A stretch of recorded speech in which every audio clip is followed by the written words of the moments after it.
साथियों, मैं मीनाक्षी शुक्ला आपका स्वागत करती हूँ आपकी अपने प्लेटफॉर्म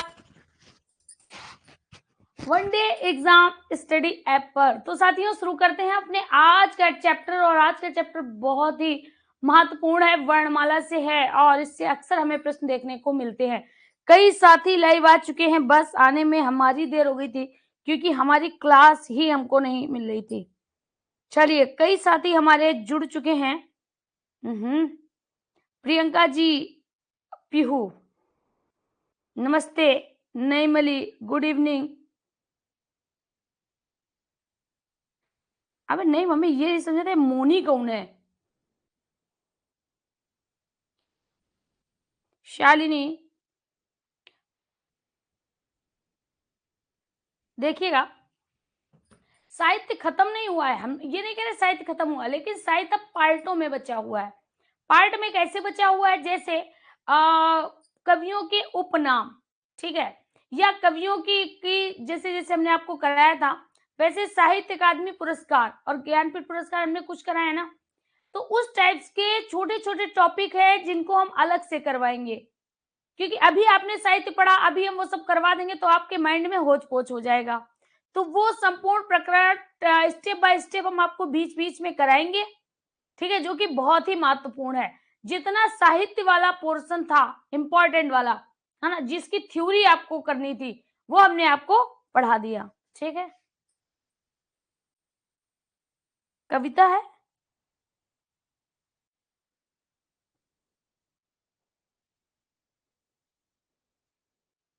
चलिए, नईम, शालिनी, सुनीता, शिवाजी, अरिकरा दो, अरबी फारसी आई करा दो। शिवाजी, मैं समझ नहीं पा रहे, अरबी फारसी करा दो। पंक्ति की भी लाइए। सोनिया राज, बिल्कुल लाएंगे, एक क्लास नहीं लाएंगे, पंक्तियों की तो क्लास लगभग 2-3 होंगी, क्योंकि इंपॉर्टेंट पंक्तियां सिर्फ एक ही में नहीं हो पाएंगी, ठीक है, कराएंगे। नहीं मली रूबत, देखिएगा, ये आपका बैच पूरा बैच है, इसमें सिर्फ और सिर्फ काम चलाओ नहीं पढ़ाया जाएगा, ठीक है। कहने का मतलब इसमें हमारे पास लिमिट बाउंडेशन नहीं है कि हमें इतने में इतना ही पढ़ाना है। वैसे सभी में बाउंडेशन रहता है कि इस समय में हमें इतना काम करना है, लेकिन यहाँ पर हमारे पास नो बाउंडेशन, ठीक है। आपको पढ़ना है, आप पढ़ने वाले हो, हमें पढ़ाना है, हम पढ़ाने वाले हैं। तो दोनों लोग फ्री हैं, जमकर पूरी तैयारी करेंगे, ठीक है। बट सिर्फ आपको आपको ऐसा लगता है कि ये चीज हमारी छूट गई तो आप बताइएगा, ठीक है, जब टॉपिक खत्म हो जाए इसके बाद। तो सोनिया जी, मनीषा, रेनू, शुरू करते हैं अपने आज का टॉपिक। और आज की टॉपिक क्या कहता है? कहता है वर्णमाला की हम बात करेंगे। और वर्णमाला के बाद संधि, संधि के बाद शब्द। जितना लंबा हमारा साहित्य चला उतना ही लंबा शब्द चलेगा। तो आप समझ रहे हो ना कि हम क्या कहना चाह रहे हैं। चलिए, यहाँ पर देखिएगा, हम बात करते हैं वर्णमाला। ध्यान दीजिएगा सभी लोग, क्योंकि इसमें हम आपसे थोड़ा कम आपको बताएंगे। कहने का मतलब है आपसे बार बार पूछेंगे कम, ठीक है, आपको ध्यान देना है। तो जैसे ही यहाँ पर हमने लिखा वर्णमाला, वर्णमाला दो शब्दों से मिलकर बना है। पहला है वर्ण और दूसरा है माला। वर्णमाला दो शब्दों से मिलकर बना है, एक तो वर्ण और दूसरा माला। पहले समझ लीजिएगा। तो वर्णों की माला ही वर्णमाला कहलाती है, वर्णों की माला ही वर्णमाला कहलाती है। आप सभी के पास माला होंगी। जो माला होती है, आप जब पहनते हो तो माला में जो मोती लगे होते हैं वो सदैव क्रम से लगे होते हैं। लगे होते हैं कि नहीं लगे होते हैं? अब आजकल के स्टाइलिस्ट की स्टाइलों की बात हम छोड़ दें तो वर्णमाला माला में हमेशा जो मोती लगे होते हैं वो एक व्यवस्थित क्रम में लगे होते हैं। ठीक वैसे ही जो वर्णमाला है, जो हमारी ओलम है, वर्णमाला है, इसमें भी वर्ण एक क्रम से लगे हुए हैं। उसमें भी वर्ण एक क्रम से लगे हैं। का के बाद खा, खा के बाद गा, गा के बाद घा, इस तरह से लगे होते हैं। तो हम यहाँ पर एक शब्द में कह सकते हैं कि वर्णों का व्यवस्थित क्रम। वर्ण किसे कहते हैं? वर्ण कहते हैं ध्वनि, और माला कहते हैं व्यवस्थित क्रम को। माला किसको कहते हैं? व्यवस्थित क्रम को। यानी ध्वनि का व्यवस्थित क्रम ही वर्णमाला कहलाता है। वर्णों का व्यवस्थित क्रम ही वर्णमाला कहलाता है। अब आपने कहा ये तो बात समझ में आ गई, अब हम बात करते हैं एक एक बार, यानी वर्ण क्या है। बहुत इत्मीनान से देखिए, आपको बहुत बार डाउट हो जाता है, आज वो चीज क्लियर करते हैं। कहते हैं वर्ण क्या है। जैसे ही आया वर्ण, तो आपको ये बात याद रखना है, वर्ण को ही ध्वनि कहते हैं, इसी को अक्षर कहते हैं। क्या कहते हैं? वर्ण को ही ध्वनि कहते हैं, इसी को अक्षर कहते हैं। वर्ण को क्या कहते हैं? वर्ण को ही ध्वनि कहते हैं, और वर्णों को ही मेरे साथियों अक्षर कहते हैं। वर्ण को ही ध्वनि कहते हैं, वर्ण को ही हम क्या कहते हैं? अक्षर कहते हैं। क्लियर? सुनीता क्या करे हो? दीर्घ संधि है भानु धनुदय में। भानु धनुदय में दीर्घ ही तो होगी, भानोदय नहीं होगा। अगर भानोदय है, इधर देखो बच्चा, अगर भानोदय, पहली बात भानोदय होगा नहीं, भानोदय नहीं होगा, गलत है, भानुदय होगा। इस तरह से भानुदय होगा। ठीक है, आगे आप लोग पहले कंसल्ट कर लो क्या है, फिर बताना। हमसे अगर पूछना है तो बाद में बताना, वरना आपस में बात करनी है, कोई बात ही नहीं। देखिएगा, वर्ण किसे कहते हैं? ध्वनि या अक्षर को ही हम वर्ण कहते हैं। लेकिन जब वर्ण और अक्षर में अंतर पूछा जाए, ध्यान दीजिएगा सभी लोग, अगर वर्ण और अक्षर में अंतर पूछा जाए, तो जैसे मान लीजिए यहां पर हमने लिखा कमल, ठीक है, अगर वर्ण पूछे जाते हैं, क्या पूछे जाते हैं? वर्ण। वर्ण का मतलब होता है, वर्ण का मतलब होता है ध्वनि, ध्वनि का मतलब होता है साउंड। ध्वनि का मतलब क्या होता है? साउंड होता है। तो जब भी आपसे ध्वनि पूछी जाए, ध्यान दीजिएगा, जब भी आपसे ध्वनि पूछी जाए, तो इसका मतलब है सिर्फ और सिर्फ साउंड। जैसे हमने कहा रा, हमने क्या कहा? रा, तो एक साउंड प्रोड्यूस हुआ।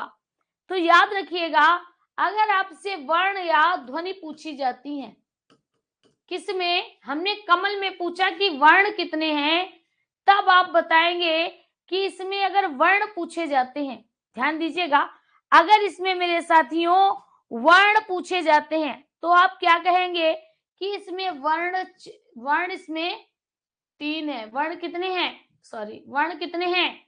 6 है। अगर अक्षर पूछे जाते हैं, तो आप क्या कहेंगे? 3 है। ये अभी आप कंफ्यूज हो जाओगे, इस पर विशेष ध्यान रखना। जैसे कोई भी शब्द दिया हो, अगर दिया हो राम, राम में अगर पूछा जाए वर्ण कितने हैं, तो वर्ण कितने हैं? 4 हैं। बट अगर पूछा जाए अक्षर कितने हैं? 2 हैं। तो वर्ण और अक्षर में थोड़ा सा डिफरेंस होता है। वर्ण का मतलब होता है, वर्ण का मतलब होता है जितने उसमें अक्षर प्रयोग किए गए हों। वर्ण का मतलब क्या होता है? सॉरी, वर्ण का मतलब क्या होता है? जितने भी वर्ण प्रयोग किए गए हों। और अक्षर जो होता है वह साउंड के साथ होता है, वह साउंड के साथ होता है। जैसे सबसे पहले लिखा है कमल, तो कमल में का प्लस आ प्लस मा प्लस आ प्लस ला प्लस आ। राम की अगर हम बात करें, तो रा प्लस आ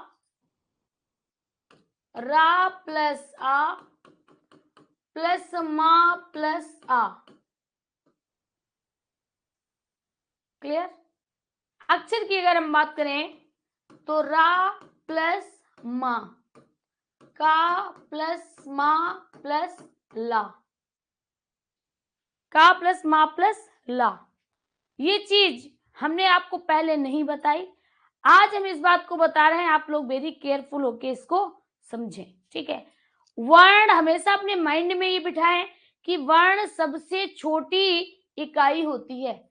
वर्ण सबसे छोटी इकाई होती है भाषा की। तो यहां पर हम क्या कहेंगे? वर्ण भाषा की सबसे छोटी इकाई, भाषा की सबसे छोटी इकाई वर्ण होती है, इससे छोटा कुछ नहीं होता है। भाषा की सबसे छोटी इकाई वर्ण होती है, इससे छोटा कुछ नहीं होता है। और वर्ण को ही हम ध्वनि कहते हैं, वर्ण को ही हम ध्वनि कहते हैं। तो भाषा की सबसे छोटी इकाई वर्ण होती है, वर्णों को ही ध्वनि बोलते हैं, वर्णों को ही ध्वनि बोलते हैं। ठीक है। अगर पूछा जाए अक्षर क्या होते हैं, तो स्वर और व्यंजन का मिला रूप, स्वर और व्यंजन का मिला रूप अक्षर कहलाता है, स्वर और व्यंजन का मिला हुआ रूप अक्षर कहलाता है। जैसे रा प्लस आ तो रा बन गया, और माँ प्लस आ माँ बन गया। क्लियर? चलिए अभी आगे भी इसको और भी बताएंगे। तो यहाँ पर अभी हमने क्या देखा कि अगर आपसे पूछा जाए कि भाषा की सबसे छोटी इकाई क्या होती है, तो भाषा की सबसे छोटी इकाई ध्वनि होती है। क्या होती है? ध्वनि होती है।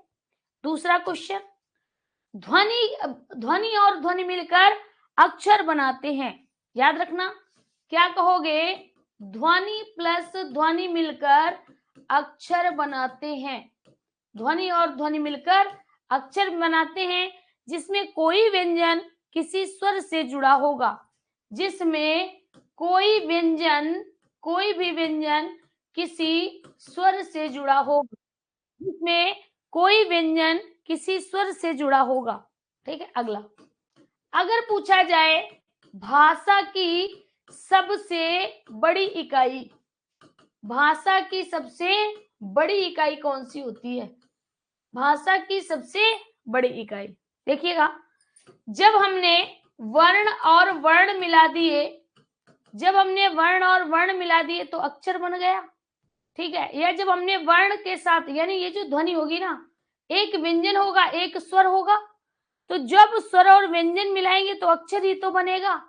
तो यहाँ पर वर्ण और वर्ण मिलकर हम क्या कहेंगे? अक्षर बन गया। अक्षर और अक्षर मिलकर जो बनता है उसको क्या कहते हैं? शब्द कहते हैं। शब्द और शब्द मिलकर जो बनता है, शब्द और शब्द मिलकर जो बनता है, शब्द और शब्द मिलकर जो बनता है उसको क्या कहते हैं? पद कहते हैं। क्या कहते हैं? पद कहते हैं।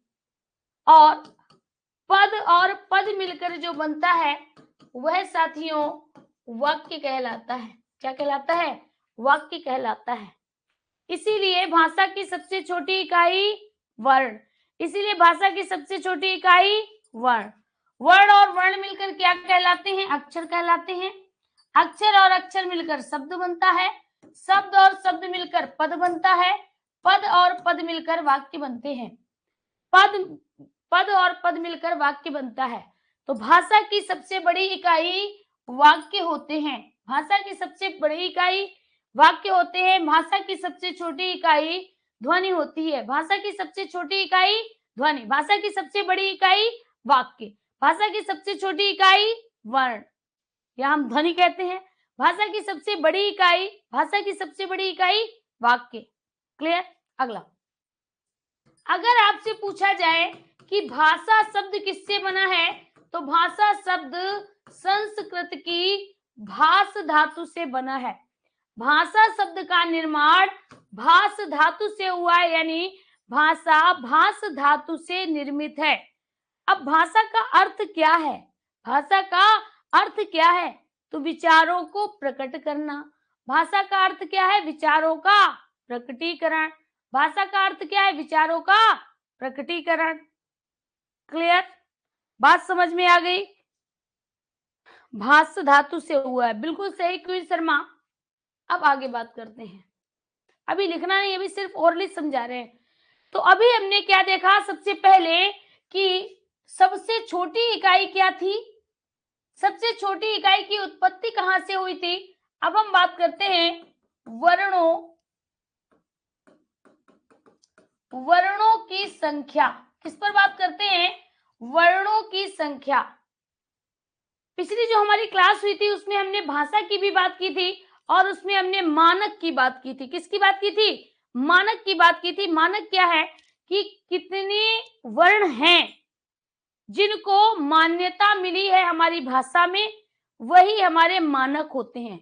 किसी चीज की मानक कसौटी होती है जो कि तय की जाती है। वैसे ही वर्णों की संख्या के दो आधार बताए हैं। सबसे पहला बताया है वाचन के आधार पर, दूसरा बताया है लेखन के आधार पर। वर्णों की संख्या के दो आधार हैं, एक तो है बोलने के आधार पर, उच्चारण के आधार पर, बताने के आधार पर, उसको कहते हैं वाचन। और वाचन के आधार पर सिर्फ 45 है, जिनमें हम कह सकते हैं 10 स्वर हैं और 35 व्यंजन हैं, जिनमें 10 स्वर हैं और 35 व्यंजन हैं। क्लियर? यानी हम ये देख रहे हैं कि जो 45 हैं इनमें स्वर तो 10 ही है। स्वर कितने हैं? 10 हैं। कौन कौन से नहीं है? री नहीं है, अंग नहीं है और आह नहीं है, ये नहीं है। जबकि लेखन के आधार पर संख्या कितनी है? 52 है। लेखन के आधार पर संख्या कितनी है? 52 है। अब यहाँ पर जो 52 बताया गया उसमें मेरे साथियों 45 में कितना जोड़े कि 52 हो जाए? 45 में कितना जोड़े जो 52 हो जाए? 45 में 46, 47, 48, 49, 50, 51 और 52। यानी अगर हम इसमें 7 ऐड कर दें, अगर हम इसमें 7 वर्ण ऐड कर दें तो वर्णों की संख्या 52 हो जाएगी। तो यहां पर हमने क्या कहा? स्वर कितने हैं? 10 हैं। 3 ऐड कर दिए तो स्वर यहां पर तो 13 हो गए। स्वर कितने हो गए? 13 हो गए। अब बचे व्यंजन, यानी 7 में से 3 चले गए, 7 में से 3 चले गए, बचे कितने? 4। 4 बचे ना, तो 35 में अगर आप 4 जोड़ दोगे तो कितने हो जाएंगे? 39 हो जाएंगे। जोड़ लो, 9 में 3 जोड़ोगे 9, 10, 11, 12 की 2 हासिल 1, 3 1 4 1 5, 52 हो गए। तो अगर आपसे पूछा जाए कि लेखन की दृष्टि से कितने हैं, तो लिखिए सारे वर्ण जाते हैं, लेकिन सारे वर्ण बोले नहीं जाते हैं। सारे वर्ण बोले नहीं जाते हैं लेकिन लिखे जाते हैं। अब आप में से कुछ लोग कहेंगे ऐसा कैसे हो सकता है? देखिएगा, हो सकता है। जैसे मान लीजिए हमें बोलना है ऋतु, हमें ऋतु लिखना है, तो हम ऋतु कैसे लिखेंगे? ऐसे लिखेंगे। एक तो ऋतु ऐसे लिखा, दूसरा हम ऋतु कैसे लिखेंगे? ऋतु ऐसे लिखेंगे। यानी इसमें जो री है वो री ऋषि वाली है और इसमें जो री है वो रा पे छोटी ई की मात्रा है। तो जब हम लिखेंगे तो हमें अंतर दिखाई देगा, लेकिन जब बोलेंगे तो चाहे आप ऋतु बोलो चाहे आप ऋतु बोलो। क्लियर? चाहे आप कोई भी री बोलो तब आपको अंतर समझ नहीं आएगा, तो आपको अंतर समझ नहीं आएगा। तो याद रखना कि अगर हम बोलने की बात कहते हैं तो हमें सारे वर्ण बोलने नहीं पड़ते हैं, लेकिन लिखने हमें सारे वर्ण पड़ते हैं, लेकिन लिखने सारे वर्ण पड़ते हैं। जैसे मान लीजिएगा यहां पर लिखा है अंग, अंग लिखा है ना। अब अंग हम ऐसे भी लिख सकते हैं और अंग हम आ और ना मिला के अंग लिख सकते हैं। देखिएगा, अंग ऐसे भी लिखा जा सकता है और अंग ऐसे भी लिख सकते हैं, लिख सकते हैं ना। आहा की बात करते हैं, आहा को ऐसे भी लिख सकते हैं, आहा ऐसे भी लिख सकते हैं। आहा, ये लो, बोलेंगे तो अंतर नहीं समझ पाओगे, लेकिन लिखने लिखेंगे तो आपको दिखाई देंगे। तो वैसे हमने आपसे कहा है कि वर्णों की अगर संख्या वाचन के आधार पर बोलनी पड़ जाए तो हम कितने कहेंगे? 10 कहेंगे स्वर और व्यंजन कहेंगे 35। लेकिन लेखन की बात अगर चलती है तो स्वर होते हैं 13 और व्यंजन होते हैं 39। कितने होते हैं? 39। 3 निकल गए, बचे कितने? 4 बचे। देखिएगा कौन कौन से? छ, त्र, ज्ञ और स्र। क्लियर? जहां तक बातें क्लियर सभी को? जल्दी से बताएं। वर्णों की संख्या क्लियर?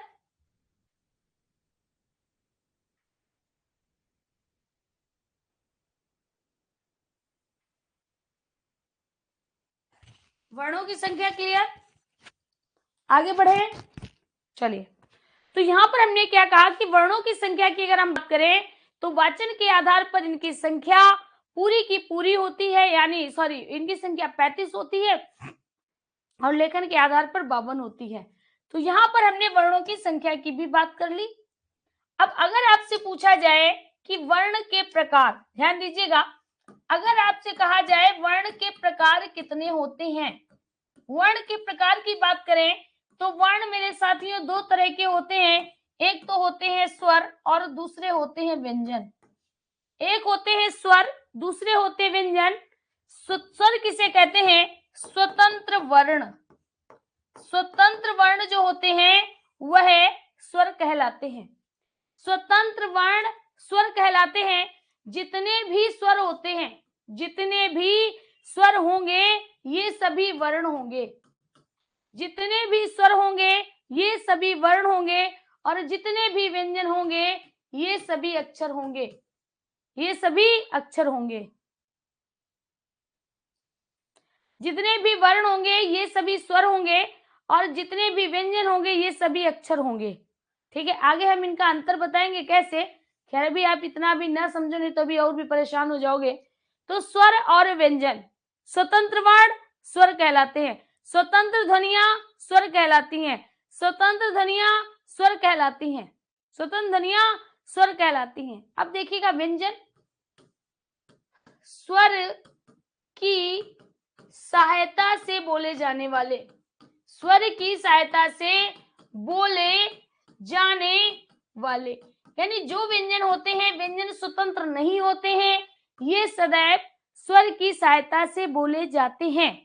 व्यंजन कभी भी स्वतंत्र नहीं होते हैं, ये सदैव स्वर की सहायता से बोले जाते हैं। व्यंजन कभी भी स्वतंत्र नहीं होते हैं, स्वर की सहायता से बोले जाते हैं। इसीलिए हम कह सकते हैं स्वतंत्र वर्ण स्वर होते हैं और परतंत्र वर्ण व्यंजन होते हैं। अब जैसे यहाँ पर हमने लिखा राम, ध्यान दीजिएगा, हमने यहाँ पर क्या लिखा? राम।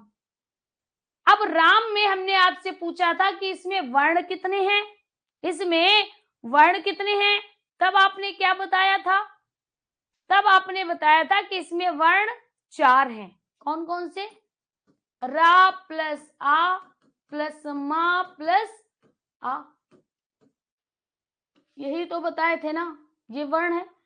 अगर पूछा जाए अक्षर कौन से हैं तो 2 हैं, रा और मा। 2 अक्षर 4 वर्ण, 2 अक्षर 4 वर्ण, 2 अक्षर 4 वर्ण। क्लियर? निधि, इतनी बात समझ में आ गई? निधि और रेणु, क्लियर?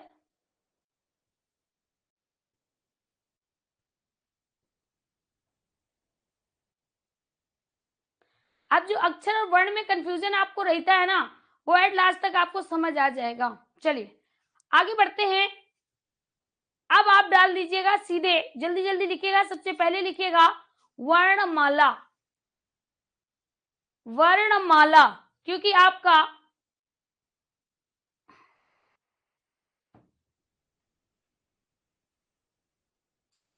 चलिए यहां पर देखिएगा,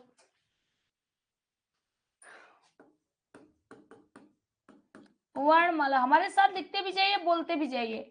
वर्णमाला 2 शब्दों से मिलकर बना है, ये सब आपके पास लिखा होगा।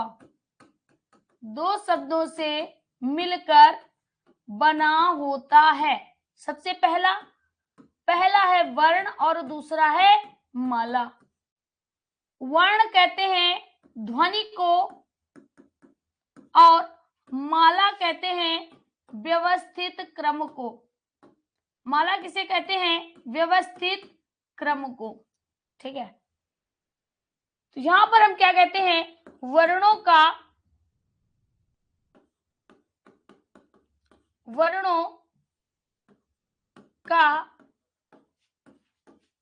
व्यवस्थित क्रम, वर्णों का व्यवस्थित क्रम वर्णमाला।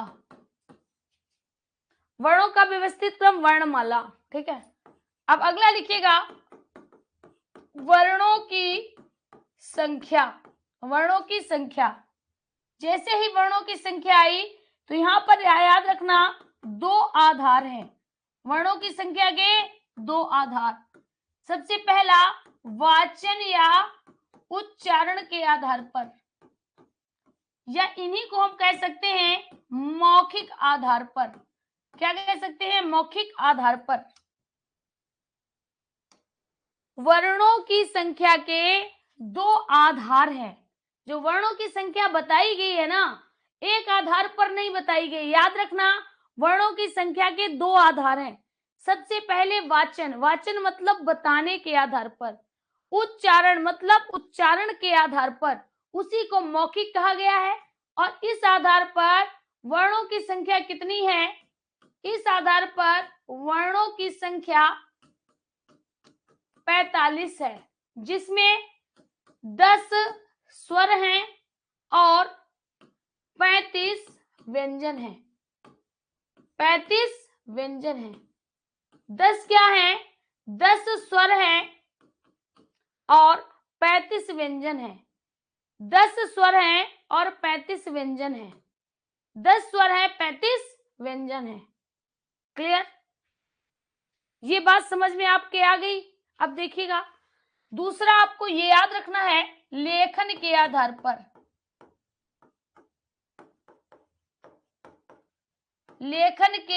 लेखन के आधार पर हम लेखन कह सकते हैं, हम मानक कह सकते हैं। लेखन या मानक के आधार पर, लेखन या मानक के आधार पर अगर मानक वर्ण पूछा जाए तो भी वर्णों की संख्या कितनी है? तो मेरे साथियों, वर्णों की संख्या 52 है। कितनी है? 52 है। वर्णों की संख्या कितनी है? 52 है। अब 52 किस आधार पर हो गई? तो यहां पर आपको याद रखना है, स्वर यहां पर कितने हैं? 13, यानी 13 स्वर हो गए। ठीक है। और जो बचे हुए हैं 39 वह आपके व्यंजन हो गए। क्लियर? क्या हो गए? व्यंजन हो गए। आगे बढ़ते हैं।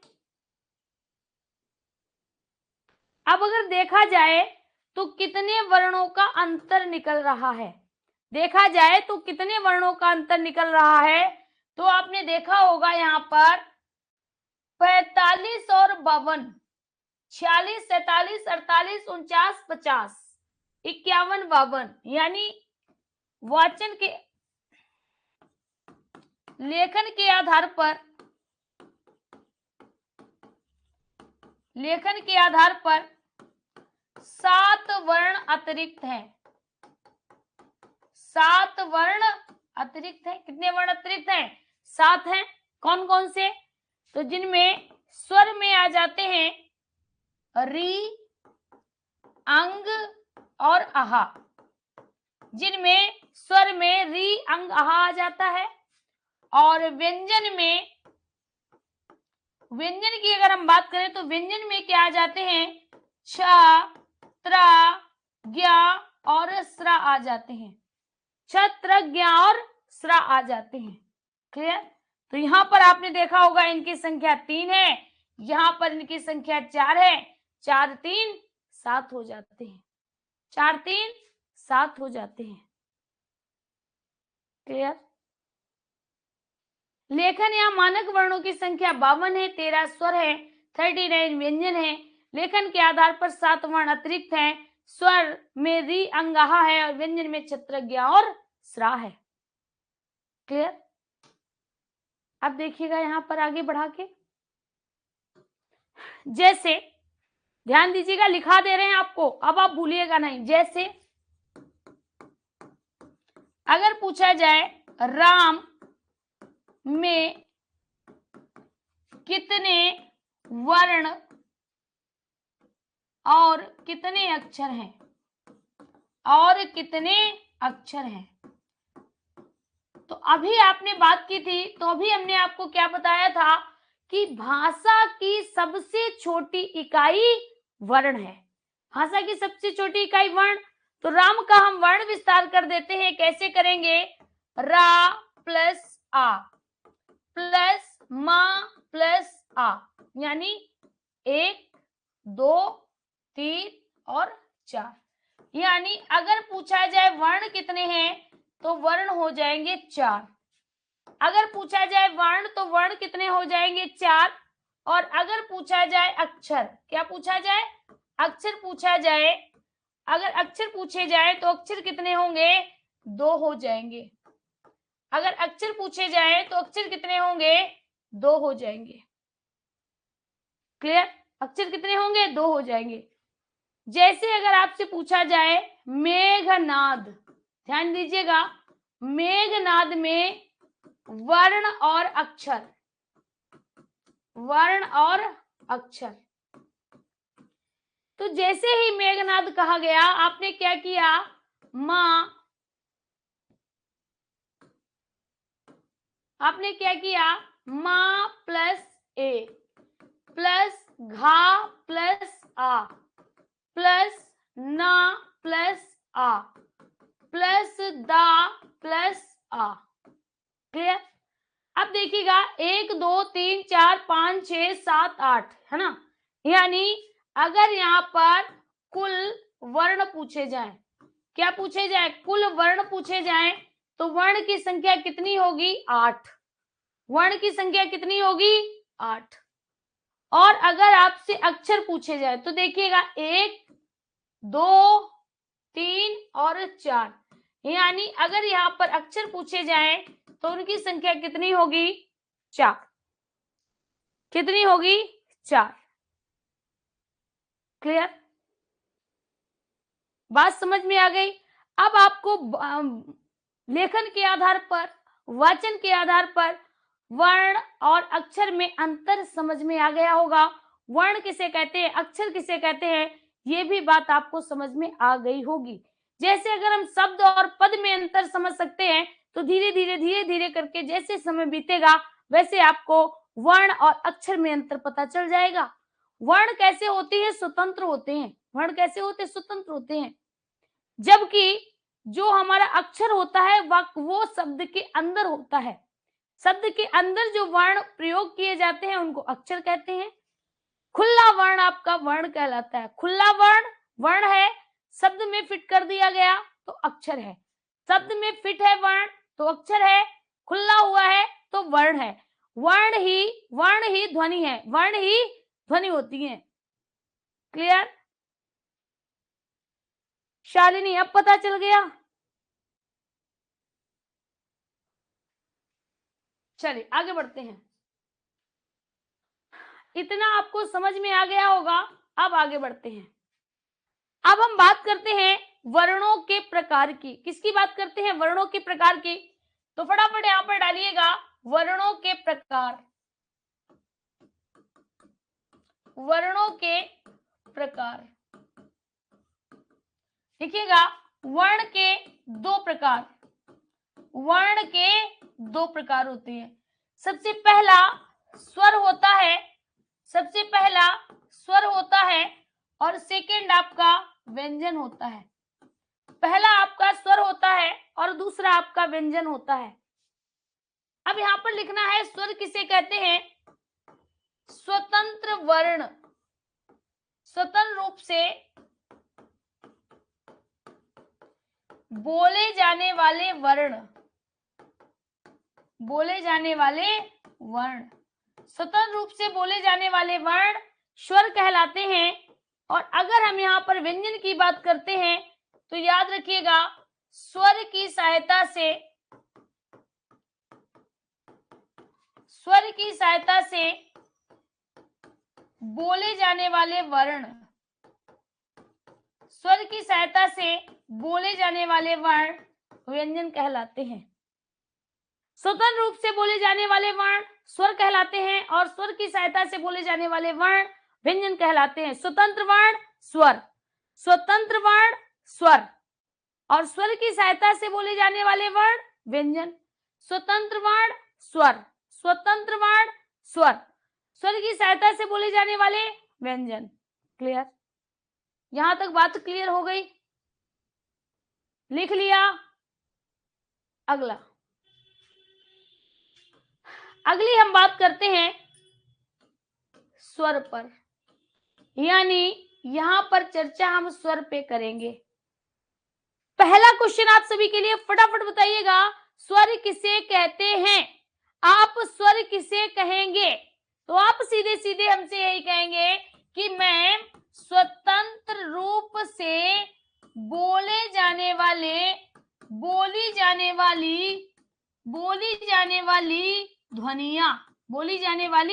ध्वनियां, स्वतंत्र रूप से बोली जाने वाली ध्वनियां स्वर कहलाती हैं। स्वतंत्र रूप से बोली जाने वाली ध्वनियां स्वर कहलाती हैं। इनके अलग अलग विभाजन किए गए हैं। ये इसको ऐसे नहीं लिखते हैं, ये लिखेगा स्वतंत्र रूप से बोली जाने वाली ध्वनियां, स्वतंत्र रूप से बोली जाने वाली ध्वनियां। अब देखिएगा अगला, स्वर के विभाजन,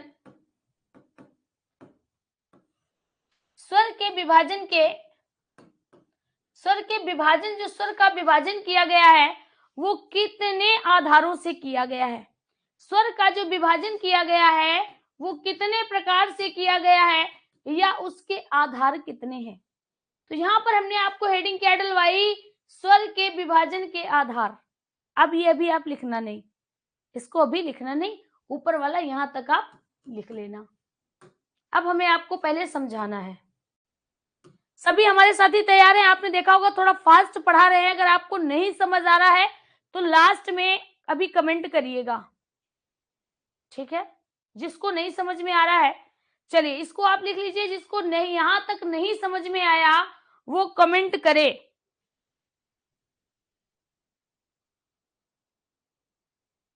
जिसको यहां तक समझ में नहीं आया वो कमेंट करे। जिसको आ गया उसकी तो कोई बात ही नहीं।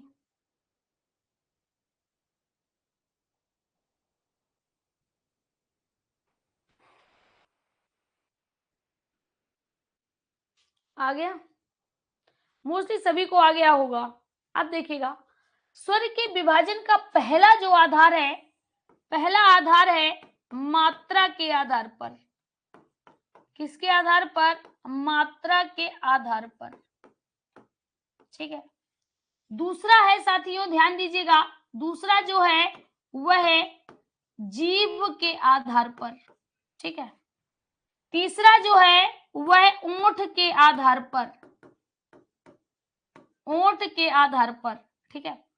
चौथा जो है वह मुख गुहा के आधार पर या मुख द्वार के आधार पर, मुख द्वार के आधार पर। तीसरा अगला है नाक के आधार पर, ठीक है। 2 2 4 2 2 4 5। और इसके बाद है आपका घोषत्व के आधार पर।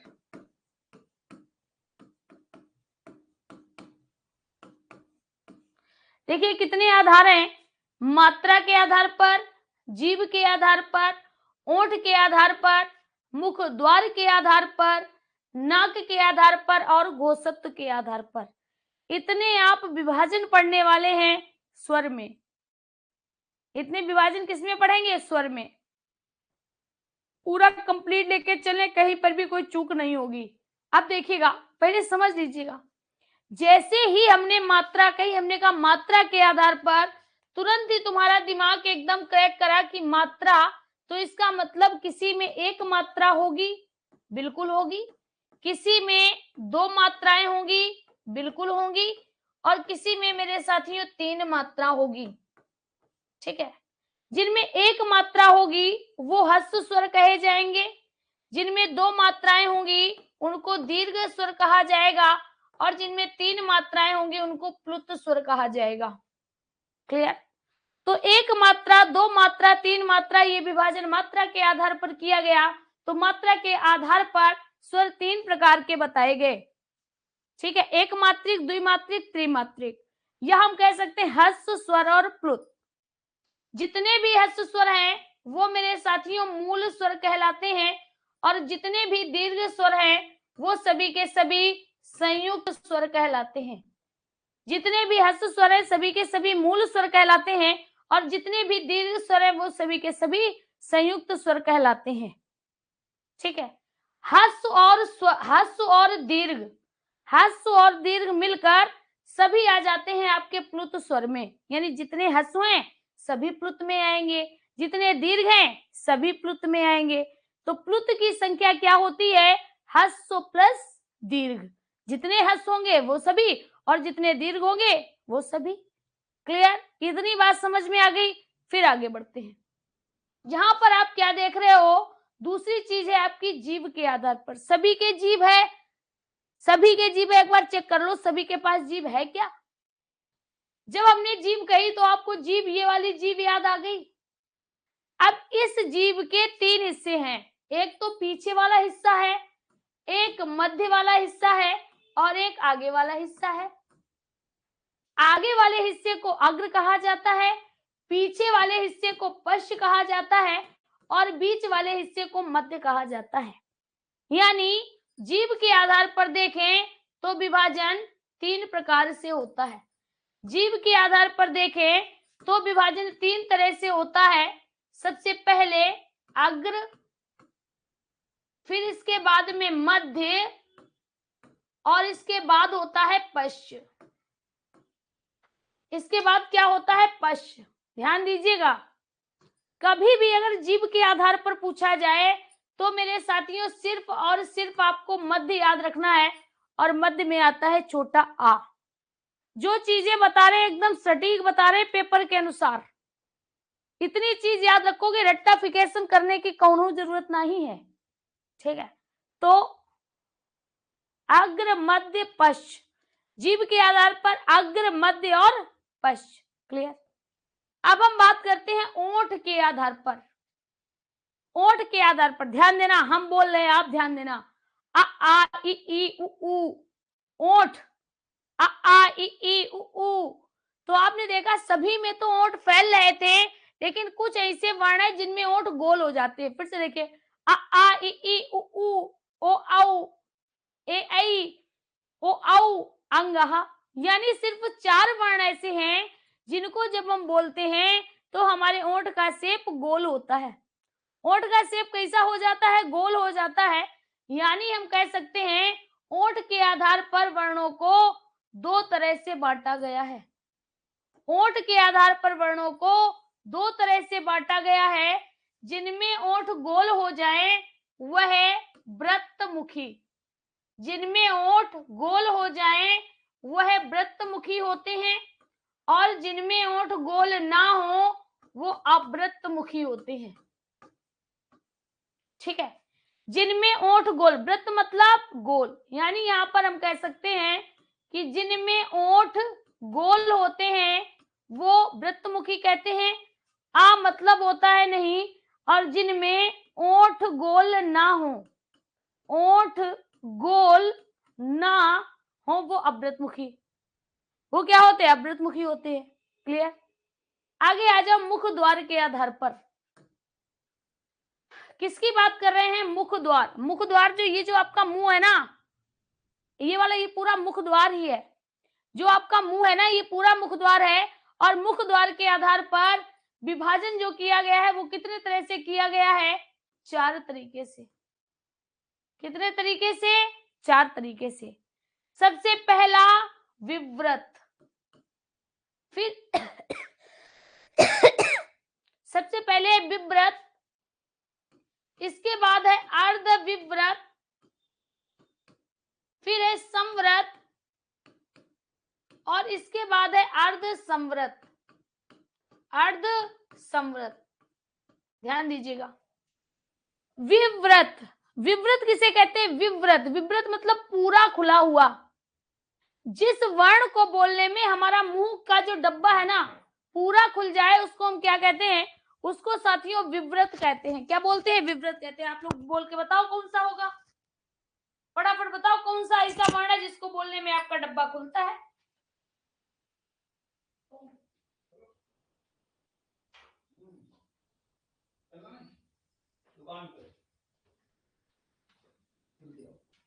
ऐसा कौन सा वर्ण है जिसको बोलने में आपका मुख द्वार पूरा खुलता है? जैसे हमने ये बात कही तो आपने ये कहा कि बड़ा आ होता है, ठीक है।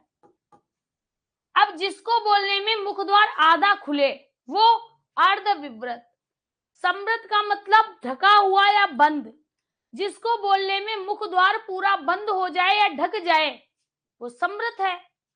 और जब आधा बंद हो जाए, है ना, जब आधा बंद हो तो अर्ध समृत। जैसे मुख द्वार बंद कर लो और कौन सा वर्ण बोल सकते हो? मुख द्वार बंद कर लो, कौन सा वर्ण बोल सकते हो? तो आप कहोगे इ ई उ ऊ, इ ई उ ऊ। यानी जो इ ई उ ऊ है वो अर्ध समृत है और विव्रत में आ गया। अब आता है अर्ध विव्रत। अर्ध विव्रत में देखिए, जब आ कहा तो पूरा मुंह खुला आ। इसके अलावा यानी आ के बाद ऐसे कौन से वर्ण आते हैं जब आपका मुंह थोड़ा ज्यादा खुलता है? तो आता है आई और औ। आई औ, यानी आई औ जो होते हैं वो अर्ध विव्रत होते हैं। अब ए ओ ये कैसे होते हैं? समृत होते हैं। यानी मुख आधा बंद रहता है, पूरा बंद, आधा बंद, पूरा खुला, आधा खुला, आधा बंद। ठीक, चलिए आगे बढ़ते हैं। नाक के आधार पर जो विभाजन किया गया है वो दो तरह से किया गया है। नाक के आधार पर जो विभाजन किया गया है दो तरह से, एक तो है अनुनासिक, एक है अनुनासिक। जो नाक के सहारे से बोले जाते हैं सिर्फ अंग आता है। दूसरा है निरनुनासिक, निरनुनासिक, निरनुनासिक। देखिएगा यहां पर हमने आपसे क्या कहा कि दो तरह से है, एक तो अनुनासिक और निरनुनासिक।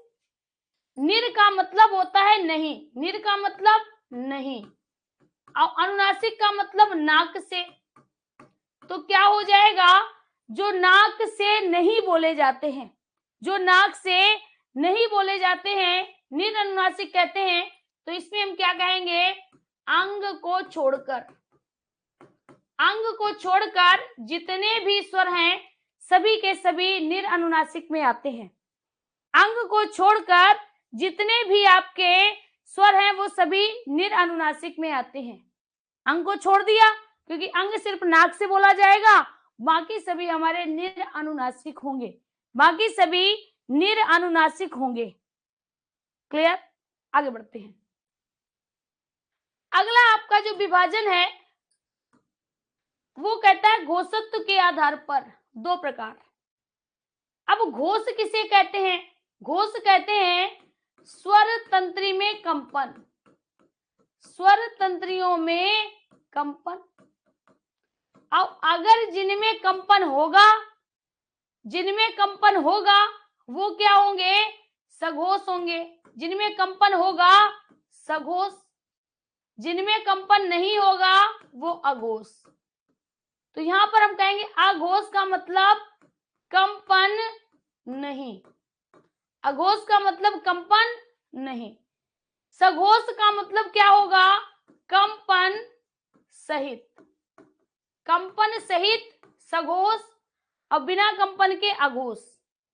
देखिएगा यहां पर जो घोष है ना, घोष याद रखना, घोष का अर्थ ही होता है कंपन। घोष का अर्थ क्या होता है? कंपन। आ मतलब नहीं, सा मतलब सहित।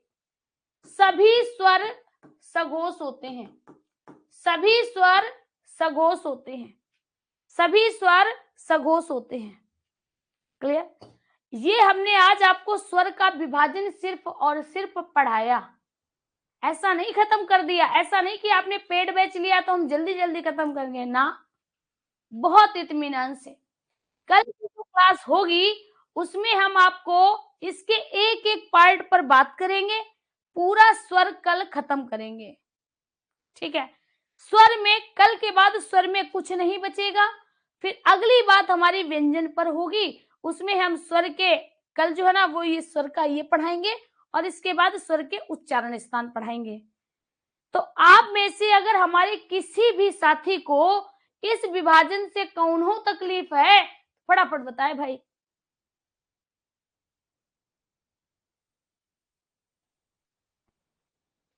मनीषा सरोज, कवि मौर्य, कवि मौर्य का कहना है ये बहुत बड़ा है। और थोड़े दिन बाद पता तुम क्या कहोगी? ये बहुत आसान है। ऐसे ही लोग बोलते हैं, हमने देखा है पहले क्या कहते हैं लोग, कहते हैं बहुत कठिन है या बहुत बड़ा है, और बाद में कहते हैं अरे ये तो आता था। नो तकलीफ। चलिए भाई,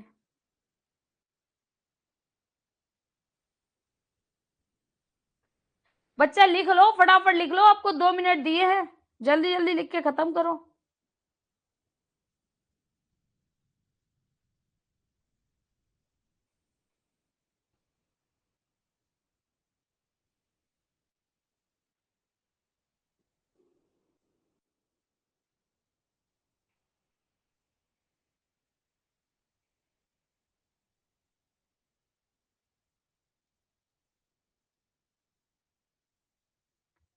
सोनिया जी, आपका कमेंट ये लोग देखने नहीं देते, इतना कमेंट ही कर रहे हैं। सोनिया जी का कहना है मैम स्वर में तो सघोष आते हैं, फिर अघोष में व्यंजन कैसे होंगे? बेटा, जो घोषत्व का आधार है ना, वो 2 टाइप्स में है, सघोष या अघोष। तो जितने भी स्वर हैं, अगर पूछे जाए स्वर का घोष क्या है, तो स्वर हमेशा सघोष होंगे, स्वर सघोष होंगे। और जब हम व्यंजन को पढ़ेंगे तो व्यंजन में सघोष भी होंगे और अघोष भी होंगे। व्यंजन में हम सघोष को भी पढ़ेंगे और अघोष को भी पढ़ेंगे, जबकि स्वर में सिर्फ और सिर्फ सघोष होता है, और सघोष को ही घोष बोलते हैं। सघोष को ही क्या बोलते हैं? घोष बोलते हैं। आई होप आप लोगों ने लिख लिया होगा, ठीक है।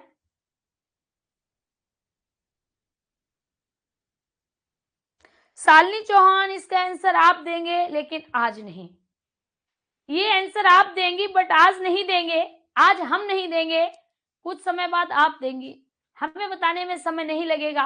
हम आपसे कह रहे हैं कि अभी कभी स्वर पूछा जाए तो आपको स्वर जो बताने हैं वह 11 ही देने होंगे, कभी 13 आंसर ना दीजिएगा, क्योंकि जो बाकी 2 है ना, वो ना स्वर में आते हैं ना व्यंजन में आते हैं, इसलिए उनको अयोग वहा बोलते हैं, उनको अयोग वहा बोला जाता है। फटाफट इसको रिटर्न में ले आए।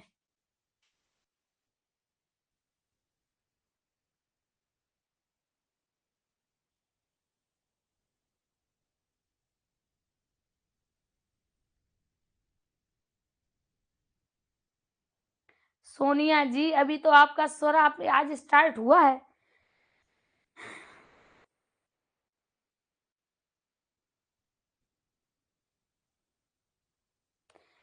यहाँ पर हमने किसका विभाजन करवाया? पहले देखो, हमने यहाँ घोष और सघोष का विभाजन नहीं कराया, हमने यहाँ पर घोषत्व का विभाजन कराया। कि जो घोषत्व होता है, घोषत्व का अर्थ होता है स्वर तंत्रियों में कंपन, ठीक है। तो जो स्वर तंत्रियों में कंपन, कुछ आप वर्ण बोलते हैं तो उनमें कंपन होता है, और कुछ वर्ण ऐसे होते हैं जिनको हम बोलते हैं तो कंपन नहीं होता है। तो जब हम स्वर को बोलते हैं तो कंपन सभी में होता है, बस हमें दिखता नहीं है। स्वर तंत्रियों में कंपन, स्वर तंत्रियां यहाँ है, तो जब हम बोलते हैं तो कंपन होता है। अच्छा, जब स्वर तंत्रियों जब हम बोलते हैं तो कंपन होता है, स्वर तंत्रियां यहाँ पर हैं, तो इनमें खिंचाव होता है, कंपन होता है, बट दिखता नहीं है। तो इसीलिए हम कहते हैं जितने भी स्वर आते हैं वो सभी सघोष में आते हैं, अघोष में नहीं आएंगे। अघोष में व्यंजन आएगा, व्यंजन अघोष भी होगा और व्यंजन सघोष भी होगा। इस पर चर्चा कल करेंगे, ठीक है।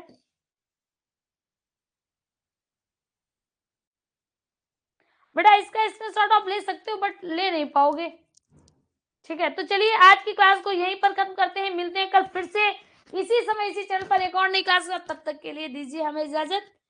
और हाँ, इजाजत देने से पहले आज 8 बजे मनोविज्ञान की क्लास है, आना मत भूलिएगा। Thank you.